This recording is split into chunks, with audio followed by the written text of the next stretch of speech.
Saçlarım uzadıkça büyüdüğümü zannederdim çocukken. Bu yüzden makaslardan hep caydım. Sonra büyüdüğümü, dünyanın kaç bucak olduğunu saçlarıma kadar sızan sızılarımdan öğrendim. Şimdi bağıra bağıra susuyorum.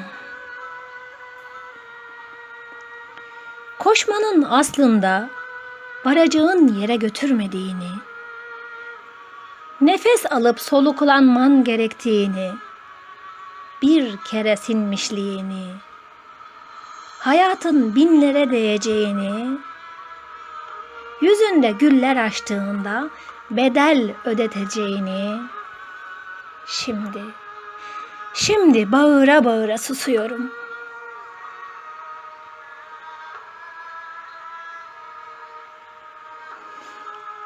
Başını avuçların arasına almanın, çekmenin battaniyeyi dizlerine, demine varmanın kederin.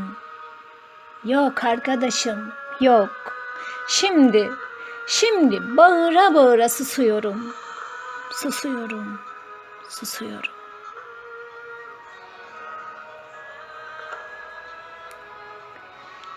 Şiir Eda Tosun. Yorumlayan Hatice Türkmen Yurtseven.